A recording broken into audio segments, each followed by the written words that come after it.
वास्तू म्हणजे नक्की काय, तू कुठे आणि कसा राहतोयस. म्हणजेच काय, तू छोट्या घरात राहा, तू मोठ्या घरात राहा, तू मांगरात राहा, तू फ्लॅटमध्ये राहा, तू बंगलोमध्ये राहा. जर तुझ्या घरामध्ये गोष्टी असतात जे, जसा तुझं देवघर झालं, जसं तुझं झोपायची दिशा किंवा बेडरूम झालं, तुझी किचन झाला, तुझं हॉल झालं, लिव्हिंग रूम, आणि तू कुठे झोपतस, घरामध्ये कशी रचना, कसा काय ठेवलेला, त्यानुसार तुझी वास्तू तुझ्यावरती काम करते. जसा गैरसमज आहे वास्तूचा, तर वास्तू म्हणजे नक्की कसं आहे, कळत न कळत सगळ्यांवर काम करते. तुम्ही तुमच्या वास्तूमध्ये तुम्ही झोपडीत राहा, तुम्ही बंगल्यात राहा किंवा कुठे मोठ्याही आणि कुठे राहा, वास्तू ही तुमच्या जीवनावरती रोज दैनंदिन जीवनावरती काम करत असते, कळत न कळत. ओके, जबरदस्त. आणि वास्तूच्या हिस्ट्री बद्दल किंवा दिशाबद्दल, म्हणजे माझी दिशा आहे ना जरा वेगळी आहे रे, त्या जरा दिशाबद्दल जरा सांग काय काय. सांगते ना नक्की. दिशांचं सांगायला गेलं तर वास्तूमध्ये तुका किती दिशा माहिती असेल, पूर्व पश्चिम उत्तर दक्षिण. दिशा दिशा दिशा, अच्छा हा बरोबर, ते दिशा बरोबर. होय होय होय होय. पूर्व पश्चिम उत्तर दक्षिण हो. हे 4 दिशा. अजून 4 उपदिशा आहेत त्यांच्या, ईशान्य, आग्नेय, नैऋत्य, वायव्य.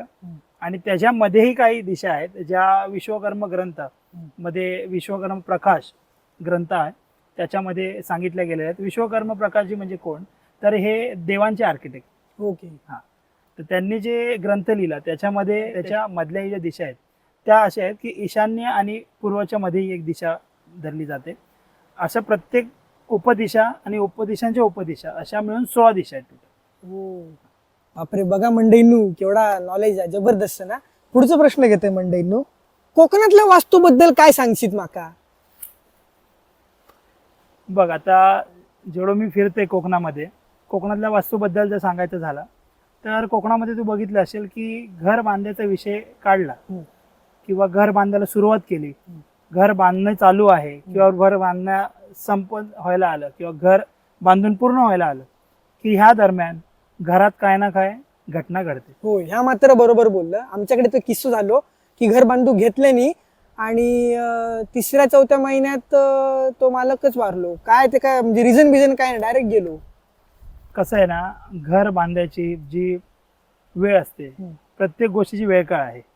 तर घर बांधण्यासाठी पण आपले जसे मराठी महिने आहेत, चैत्र, वैशाख, ज्येष्ठ, आषाढ, जसं आता पौष महिना आहे, तर कुठल्या महिन्यात घर सुरू करायला हवं, परत तुमची वीर कुठल्या दिशेला यायला हवी, तुमच्या घराचा तुम्ही आरंभ करताय, न्यू मारतोस ना, आपण म्हणतो न्यू मारतो किंवा पहिलं दगड लावतो असं आपण म्हणतो, आपल्याकडे म्हटलं जातं.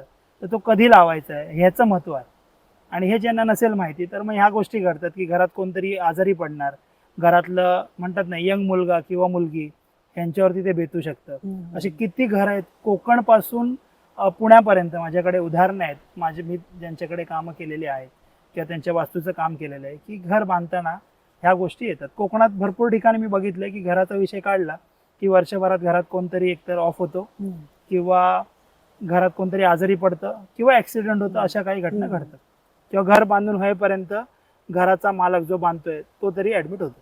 या गोष्टी घडतात.